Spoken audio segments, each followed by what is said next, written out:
Well, welcome back to Doubleheader Weekly Picks, Playoff Edition. Well, you know it, we're down to 8 teams. Who are they? Well, you're going to find out on this episode. Well, here we are, we're back, and the playoffs have arrived. And like I said in the intro, 8 teams have advanced, or 6 teams, and then 2 teams have the week off.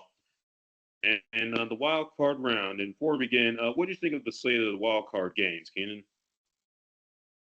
Honestly, kind of disappointed.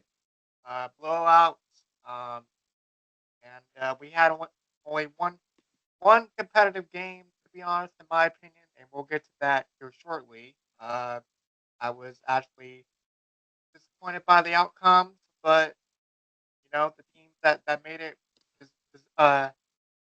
deserved it somewhat, and we'll get to the points later. All right, well, we're going to start. I would have to agree with that because, yeah, most of the games were kind of snooze fest, but there was one exciting one. But first, we'll start with the first slate, one on CBS and Nickelodeon between the Chargers and Texans, and well, hometown team, they they dominated. Yeah, it was domination from the start. I mean, actually, I take that back. It started out like a competitive game at first, and then all of a sudden, boom! Like it just everything started to click for Houston.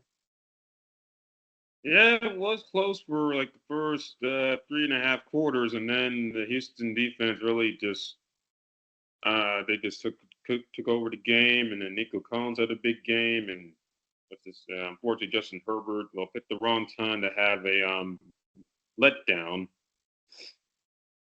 Yeah, and that's what that's what disappointing is because we thought that Jim Harbaugh, coming back from college to the NFL, you know, did some great things this season, but once the playoff game began, it seems like he forgot, how to coach the team and did what he had to do, and it shows everyone else involved. So that's disappointing. Well, yeah, well, I mean, I thought he was going to win this as well. I don't know if he got to coach football. Just Herbert got bit by the turnover bug at the wrong time. Having said all that, Daryl Stingley Jr., who made All Pro in the Pro Bowl, well, he lived up to that in the game. He had 2 picks. As his teammate Eric Murray and Amir Keenan have one each. And Nico Collins, I mean, another Pro Bowl, I mean, a Pro Bowler himself, well deserved. 7 catches, a buck 22 in the score, and D'Angelo Ross basically sealed any chance or the victory with he returned a block extra point for 2 points.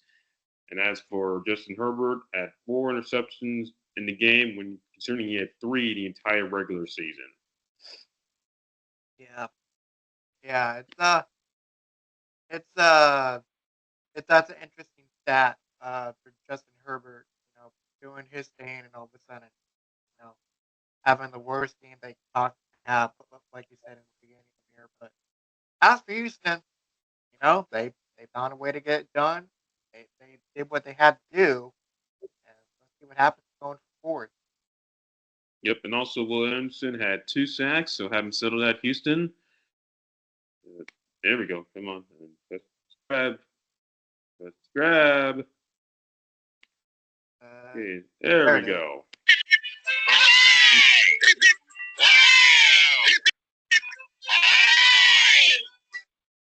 They give him 4 cheers without fist bumps, but we'll take it. Speaking of fours, Mr. Herbert, 4 picks. That's not going to get done, which is why your team's been watching the rest of the playoffs from home. So take away fish number or whoever's grandmother. What's the name of the fish number again? I forgot the number. I call him 155 or something. All right, well, fish 155. There you go. Or Charlie Oh, Brown. Yeah, he did that have a works Charlie too. Brown moment, so I guess that works. That works too. Yeah, a lot of Charlie Brown moments on the Chargers side of things, but uh, so. our apologies for the internet delays, folks. But on this first half of the show, but hopefully later on it'll get easier. Yep, and he said 155. Well, that was the betting odds for the Chargers, and well, yeah, they lost out on the money. But anywho, moving on from that game in Houston to the one in Baltimore, Maryland, and Ravens. What man, that was one heck of a performance rushing wise. Rushing Rice was right. Derrick Henry, doing his thing. And as for doing his thing and Lamar Jackson, you know, they, they just couldn't stop him at all. Like they would do those trick plays and do the handoffs. Like, oh, going this way. Oh, there he goes. I'm like, that's crazy. Yeah, and praising can't stop them is right because the Ravens as a team had 299 total yards rushing. Yeah, that that could probably seal a lot of the opponent's fate. Despite not despite the fact they couldn't stop the run. And yeah, I don't know. Ravens look really good right now, and as for Pittsburgh, not so. Yeah, and also speaking back to the Ravens, yeah, Derrick Henry. I mean, he shows up in playoffs, 26 carries, a buck 86, and two scores. And Namdi Mabuke, 2 sacks. So Baltimore, your team's advancing. You know what that means? What's going on? Well, let's There we go. see. Oh, there it is.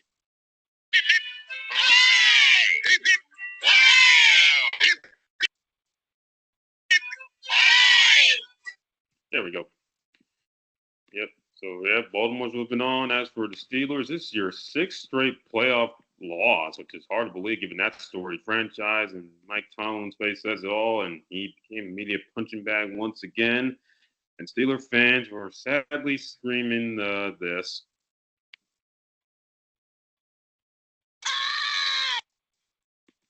Dog is right, Charlie Brown. Yeah. I mean, we. Well, okay. So Mike Tomlin, from what I understand, isn't going to go anywhere per se. At the moment, he's still going to be coaching the Steelers. All right. Well, like you said, it's a sixth straight loss. I mean, what can they what can they do? This is their early off-season prediction. What can they do to improve, despite the fact they lost 4 or 5 games in a row up to this point here? Well, that's the other thing. Yeah, they went into the playoffs on a 4-game losing streak. When it wasn't that long ago, everyone thought they might get on the top seed. But yeah, you got to think to yourself, if you're the Steelers, things got to change. Like maybe not coaching wise, but maybe just the scheme with how you run in the offense, which seems to be has been their Achilles heel the last really since Big Ben retired. Yeah, it's been an up and down roller coaster ride for sure. Uh, I don't know. Maybe do more passing plays, do more running plays. I don't know. I'm not part of the organization here. I'm just a spectator watching. But something's got to change, and if they want to compete come next season, they got to make some changes starting right now. Oh yeah, I'll say they're in a better shape than say the Cowboys, who did not bring back their coach Mike McCarthy, who is no stranger being to me, he was punching bag himself. What's your thoughts on that? I thought it was the right move. Uh, it's been a rough 2 seasons for Dallas. Especially this season because they've been struggling. Dak's been hurt, and yeah, I thought it was the right move. Well, what coach are they going to get? Not sure. They're looking at oh they're oh that name's on the tip of my tongue. I just can't say it. They're looking at what's that guy's name? The Colorado guy, Deion Sanders. Oh, Deion Sanders. Yeah. Deion Sanders. Yeah, so I don't know.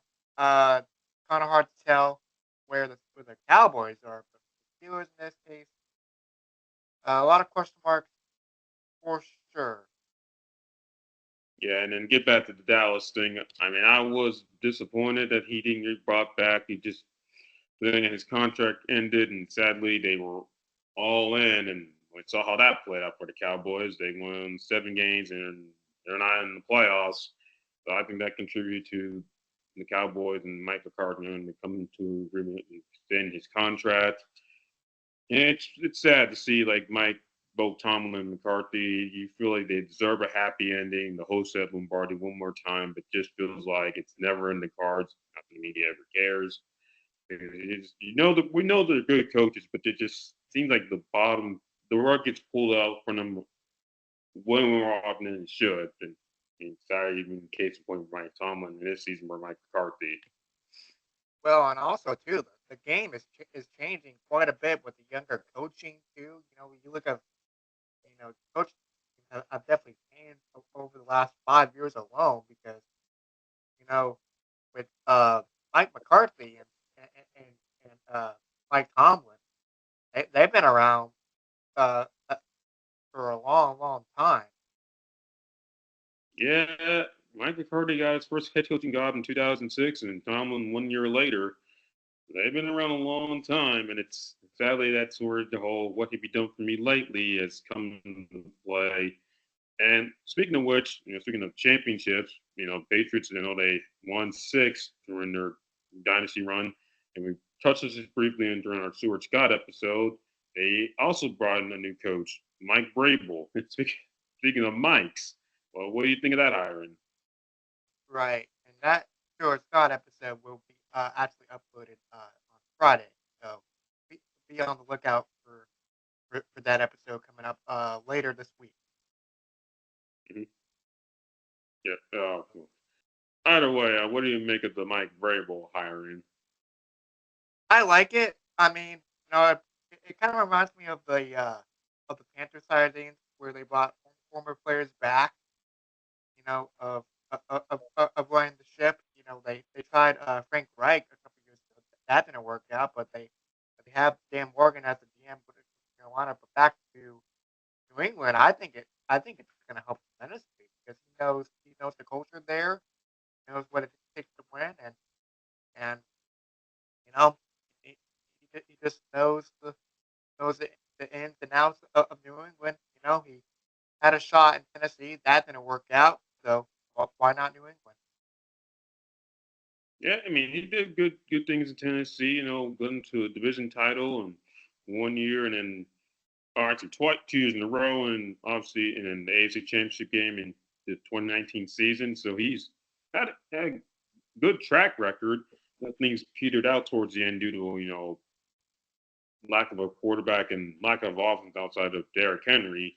But I'd say it's going to take a while to get things rebuilt new in Foxborough. Then again, it's the NFL. Anything can crises happen all the time. But I say this is the right fit for him. He played for them, and he's had the coaching experience. And so he knows Mr. Kraft. He knows some of the players and some people in the area. So, and like I say, he's was only this last year at this time still coaching. Well, 2 years seasons ago at this time coaching the Titans. So I say, what the heck? He's got the pedigree. So I say they made the right move here, but they still got to be patient up there because I know they're expecting to regain their glory days in New England. Right. And there's another team that kind of went through the same phase, which we'll talk about here, which we'll talk about here shortly. Yep, and just in full screen. But anywho, yeah. Speaking of the AFC East, we're staying with it. Let's move on to the Sunday slate of games and talk about the Bills and Broncos. And well, man, how about the? Well, let's go Buffalo. I'll say that. Well, let's go Buffalo is right. And looking at these scores here, um, and we were on the right track. But as for Denver, it was a nightmare from the start. Well, I mean, on the first possession, they found the end zone, and you thought, well, here we go again. Well, You're a despite Bills that, fan, but after that, it was all Buffalo. Thanks to part of James Cook with rushing for 120 yards and score. Josh Allen looking like an MVP. I mean, he sells it for the playoff games. 20, 26, 272, and two touchdowns. Big one going to Tyrone Johnson, who had that big reception on 4th and 1 and had that sliding catch in the back of the end zone that when first looked incomplete, but on further review, he got his leg in. One leg is 2 feet in the NFL, and it counted as a touchdown. And basically, that really put the game out of reach for the Buffalo Bills. yeah, it sure did. Um, you know what what a what a spectacular game from Bills and team and Amir. You have these guys making it all the way. I mean, that's a good start. Good start indeed. So Buffalo, you've been getting a lot of these. I mean, you're in the playoffs, so why the heck not?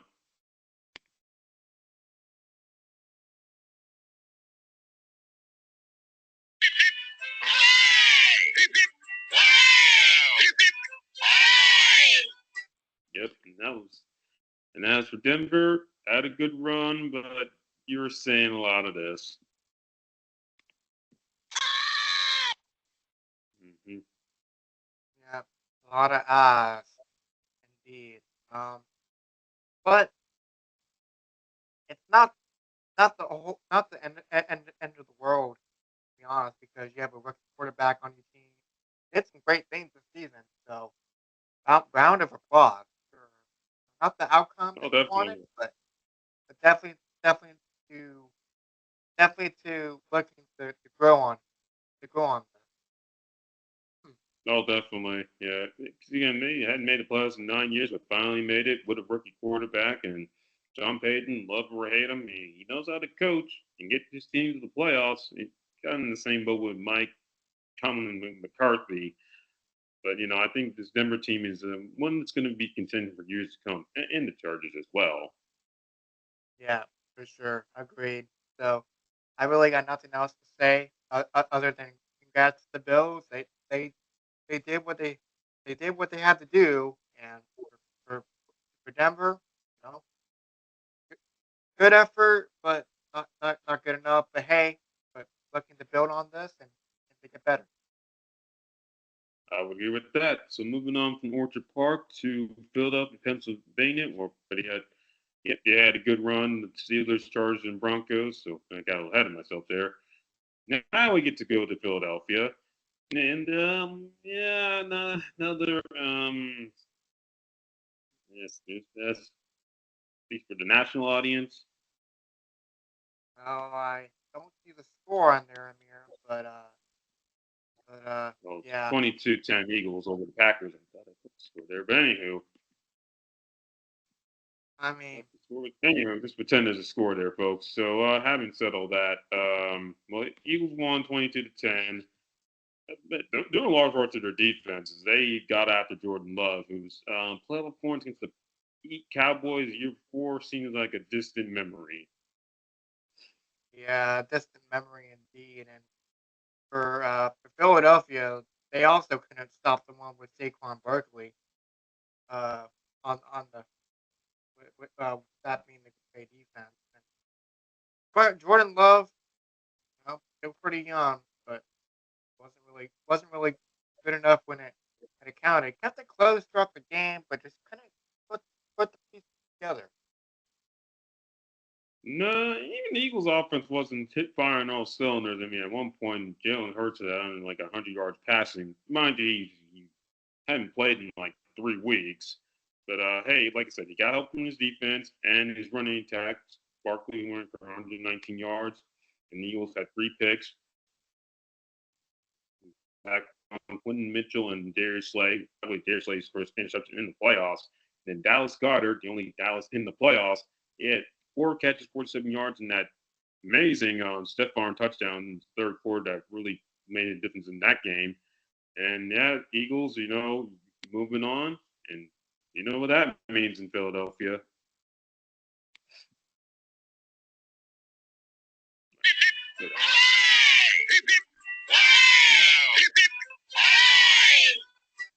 Oh yeah, enjoy that Philly cheesesteak, folks. As for the Packers, well, that Philly cheesesteak, not yet, Tampa Bay, did not taste good. Hmm. Yeah, did not taste good whatsoever. Um, oh, they are known for cheese, the cheese heads. So definitely not good cheese. Yeah, did not. The cheese did not smell good in Green Bay that night. No, it did not. But yeah, I got nothing else. What about you?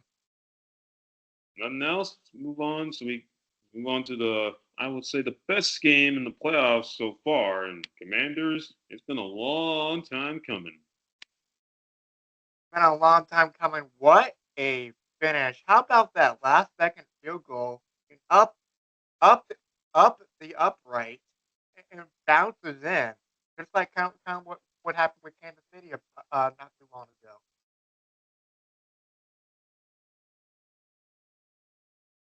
Oh yeah, and unlike the say Cody Parkey, what was that, 6 seasons ago? Yeah, 6 seasons ago. Yeah, yeah, it bounced. It bounced. The ball bounced in favor of the Commanders that night, or on Sunday, that is, because either way, uh, close game, back and forth affair, something we look forward to in the playoffs, and this game delivered.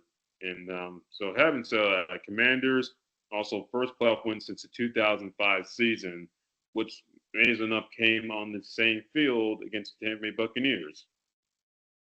Yep, like we said in our preview segment last week.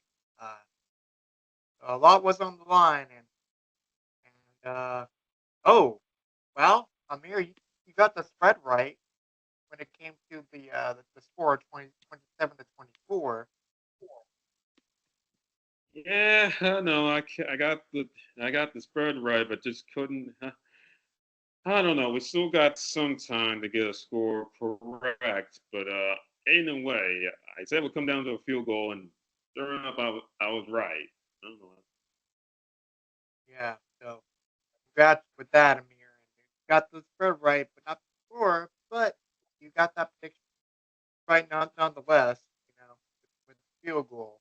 Uh, but man, so good to see Washington get back in the scoring column again, the winning column. Yep. Oh, definitely. And Jaden Daniels, I mean, he's a keeper, so keep him healthy, Washington. 2 touchdown passes, and also had 36-yard rushing, and big one on third and inches to get that, really let the clock run down and set up the game-winning field goal by Zane Gonzalez, who was definitely deserved that hug from his teammates, because that field goal, when they hit that upright, when I saw it, I'm like, oh no, we might go into overtime, but nope, bounced in, and they're moving on. And also, Yami Brown, Terry McLaurin, both at 89 yards receiving. And the big play that really that saved the game for Washington was a botched fumble handoff between Baker and McLuhan, and recovered by former Seahawk Bobby Wagner. And that really is thinking about it. Tampa was up 17 to 13. Really put in a position that we put the game out of reach, but put down when they fumbled that handoff, put Washington in good position to score, and they did just that. And instead of, like, say, a 2 touchdown lead, they made a three minus one in favor of the Commanders. Yeah, and went back and forth for a little while too, and then Washington was able to get the ball back into good field goal range just at the end, and look, and then like we said, it turned out to be in Washington's favor. Yep. So, like I said, Washington, been a long time coming for the playoffs or playoff wins. So, as they say, you've earned it.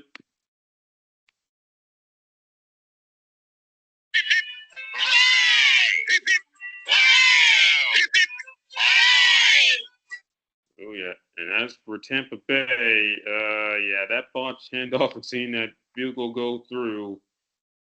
How do you say in this?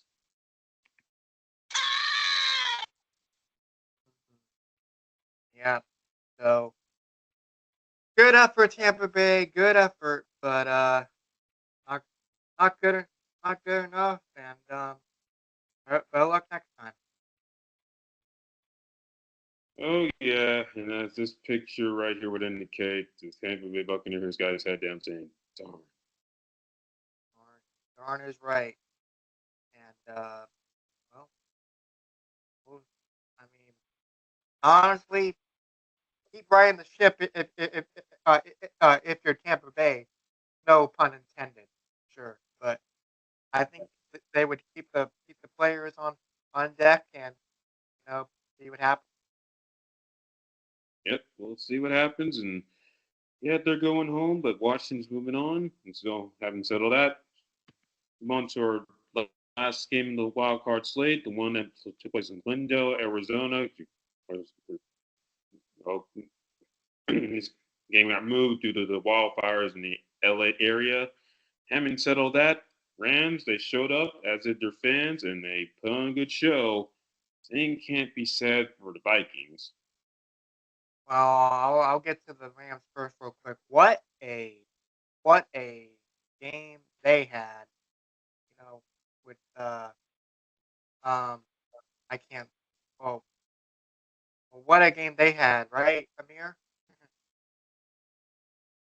Oh, yeah, especially on defense. I mean, they had 9 sacks, 2 come from Kobe Turner, and Jared Verse, who's, well, he made the Pro Bowl as a rookie. He lived up to a 57-yard fumble return. And he matched his effort. I mean, he showed up big. He showed up again in the playoffs. I mean, he had 2 touchdown passes, and but in the first drive they throw 70 yards, and for not after that, Rams never looked back. So LA, by the way, thank the Arizona Cardinals, the Divisional, to share that stadium, and all the what do you call it, the people out there, the my Uh, brain not why can't I, fire department and the first responders. There we go. Sorry, I didn't think of the name. Thank them out because again, LA Strong, LAPD, LAFD, and all that. They were running all those shirts around the stadium. So, you guys hope staying safe out there in LA. Having said all that, Rams, here you go.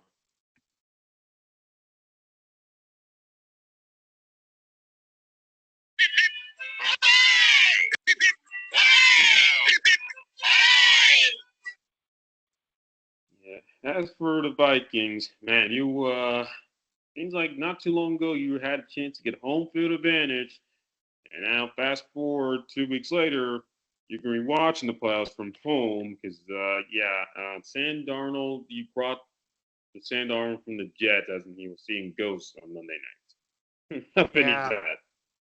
yeah. How fitting is that? But not the good kind either. Very disappointed.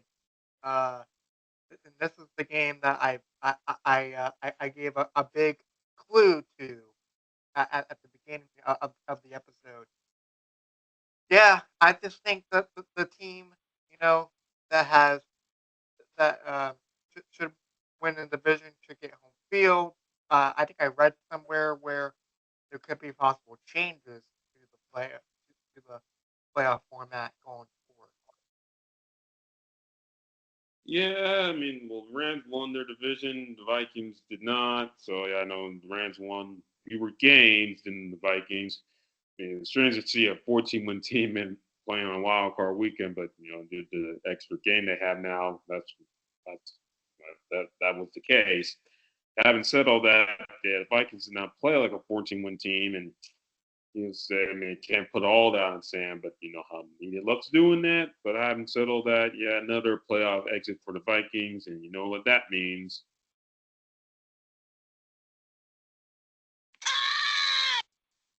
Yeah, I just think with with the Vikings, they should have they should have home field advantage for sure, in my opinion, because of the amount of wins they have on their on their record. Yeah, but Yeah, fortunately, you got to win your division to have that. And then sticking with the Vikings, do they keep in mind they have a first round quarterback on their roster? Granted, he missed his rookie season, that being JJ McCarthy. Do you still keep Sam Darnold, who was under contract with that team? So, your thoughts I on think that? so. I think so. You know, Sam Donald should be the guy going forward. There's no need to move on to another quarterback. You're comfortable with him. You just had a, I think, in my opinion, he just had a bad game. It happened, but at the same time, you're very disappointed. But here's another thing too. Justin Jefferson's been on that team for quite some time. Do you think Amir the Vikings should move from him? Oh no, I mean I don't see them moving on from him or him leaving. But I do I understand why you asked that because he's putting up the numbers, setting records, got the Pro Bowls and all pros. Just sadly, no playoff wins to speak of, 0 for 2. So yeah, it's frustrating seeing how playoffs legacies are made and born, and you just don't got to take advantage of that opportunity. And the Vikings just couldn't, sadly, did not, but the Rams did. Yeah. So definitely the most disappointing playoff playoff game uh, this far. So hopefully in the divisional round coming up here shortly, we'll have a lot more to say. Oh yeah, and speaking of which, so and I should have put the I put the Vikings on there, but anyway, better luck next time to Green Bay, Tampa Bay, and Minnesota. As for the playoff bracket, well, as I mentioned before, then there were 8, and when you know it, they'll be playing this coming weekend, and one step closer to that the big show in New Orleans. Who's gonna first? That's the thing. Who's gonna win on division round or win the division round and advance to the championship game? We're gonna find out in our next segment. So stay tuned, folks. Oh, all right, folks, we're back, and judging by the screen, we are halfway to the Super Bowl in New Orleans, the divisional round. So I'm ready. Hopefully, it'll be better. We'll have some better games this time. Like we had a wild card weekend, and also got the Lions and Chiefs have had a week off, so hope they enjoyed it. Now it's showtime, folks. Having said all that, speaking of those Chiefs, you get to face the Texans again, second time in what less than a month. Mhm. Definitely gonna be interesting going forward, and this is the part of the show where we write down our predictions. So, um, so with that, as Amir goes back to normal screen, I'm gonna have the Chiefs win this one. Once again, it's hard to predict. Oh gosh, 23-14.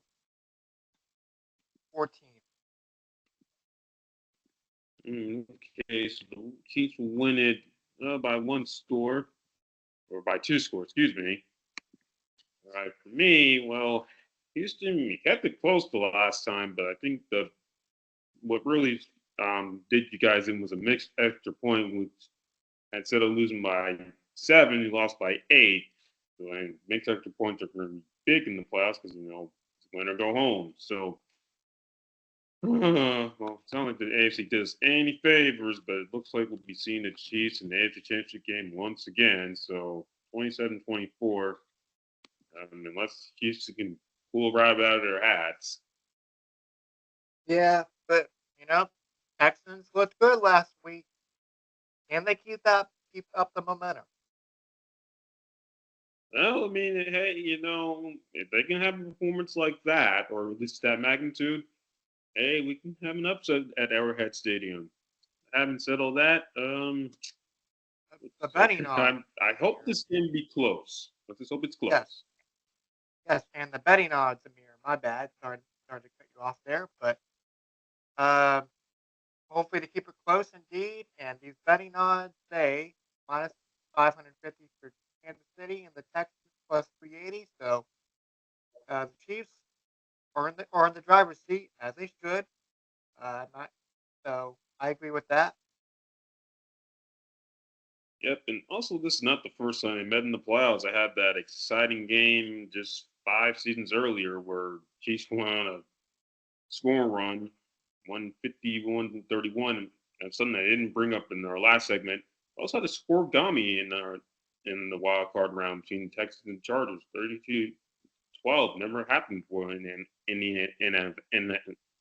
NFL. Very interesting. So that's something to find going forward when it comes to the scoring breakdown. So uh, it'd be should be interesting. All I could say. Oh yeah, definitely. So moving on from that game, here we go. So another rematch, this being between the Ravens and the Bills. So last time they played, Ravens had a big day rushing led by this man, Derrick Henry, who set the tone with that long touchdown run on the first play from scrimmage for the Ravens, and they never looked back. But now this is being played in Buffalo, and I had the Bills getting to the Super Bowl. Should be a good game either way, but I'll take the Bills over the Ravens 27-24. Okay. I thought about this for the past few days now, and Derrick Henry and team they look good. So I'm gonna go with Baltimore here. I'm gonna go with Baltimore. Let's see. They put up 30 points, so 30 to 24 is my final. Okay, then in overtime, I take it as well. I would have to, yeah, in overtime. So Ravens, game winning touchdown with who else with Derrick Henry. So that's my prediction. So I like it. All right. Well, having said so talking about Derrick Henry a lot, Bills defense, you definitely want to keep him in check. And the last time y'all played in the playoffs, that being the Ravens and the Bills, Aaron Johnson had a 103-yard pick six that really put the game out of reach for Buffalo. So we'll see how things play out this time around. Most definitely. And the betting odds say an even slate at minus 120. So I would have to agree on the betting odds here on ESPN.com. Uh, so I like it. Yep, and also Allen and Lamar meeting the playoffs once again. I was hoping for the AFC Championship game, but that's neither here or there. So moving on from the AFC to the NFC. There we go. Commanders at Lions. Just before we preview this game, who would have thought it'd be Commanders Lions in the playoffs, so in the divisional round? I did not. Definitely not me, but man, th- this should be this should be fun because we don't know what these teams are going to bring against one another. I don't think they played each other much during the regular season either. So No, the last time they played was I think it was 2022. That was when Ron Rivera was still the coach of the Commanders, and that was like Dan Campbell's second year with the team. Having said all that, I'd say the Lions are going to win it. Won't be convincing, but they'll pull away late. But they'll win it 31-21. yeah, I would have to say 28 to 28 to 17, something like that along those lines, and Lions will get it done, sure. All right. So going back to my point I was going to make, you know, I know this is a little off topic here, but with Dan Campbell, it took him a while to get things going, and why not? Uh, when it comes to record wise, he didn't start out too hot, and look where he is now, right? Yeah, and then same for Dan Quinn. No, I don't think he's got to start out good in Atlanta. Then his first year, then they petered out, and then they had the Super Bowl run, and then Then the last 3.5 seasons didn't play out, but then he got his extension in Washington and look where he is. So a lot of redemption between the two Dans. Dan Quinn, Dan Campbell. So bail the Dans on Saturday night in Ford Field. Got to put that out Most there. definitely. So I would have to agree with that. And for the betting odds, plus 400 if you're the Commanders and minus 600 if you're the Detroit Lions. So I like that spread. I like the odds. I like the scores. Should be a fun one. Yep, and also the picture I selected. Yeah, I'm just going to paraphrase what they're saying. It's like, all right, man, we're in a close game. Take your time. Don't blow it. Just what Dan Campbell and Corner saying to Jay, Jaden, and Jared. So again, this is the playoffs. Having said all that, Lions should win it, but Commanders will keep it close. So having said all that, moving on to our next game in the Rams and the Eagles. It's ooh man, this should be a fun one as well because they met in the regular season on my birthday, which was dominated by this guy, Saquon Barkley. And that's going to continue. So I'm gonna say 31. No, 28 to 28-21. Should be a one score game. All right, it was a one-score game back in LA in November. Fortunately, Mr. Williams had a costly fumble that unfortunately cost the Rams. So having said that, the Eagles will win 31 to 24. And should be a battle between the running backs, but also I think the passing game for the Eagles will have to step up as well. 131 yards. Yeah, works one week, but won't cut the next. Most definitely for sure. I like it. Um, looking forward to this. Man, I mean, this is another team we didn't really see. Didn't see make it far either. That being the Rams. Yeah, I mean, got to a lot of slow start, 1-4, and then there's talks of Cooper Cup getting traded, Max Sadler getting traded. The crew missed some time. Of course, Aaron Donald's no longer on the team. And they thought, Sean McVay, the game's passing by, but look where they are. Division champions and one step closer to the NC Championship game. So hats off to them. Yeah, I mean, think about the 2022 playoff one that the Rams had, right? Because they started off pretty shaky, kind of like what they did this year, and all of a sudden, boom, here they are again. Yeah, the 2022 Rams, I know they went a whole month without winning, and then they turned it on in the final month. So, Yep. So kind of similar to my point, but mhm. I like it. I mean, so we'll see. We'll see what happens. Mhm. And as for the betting odds, minus 250 and plus 210 for the Rams. So I like it. I mean, Eagles should Eagles should have the most favorite. Minus 250. So here we go.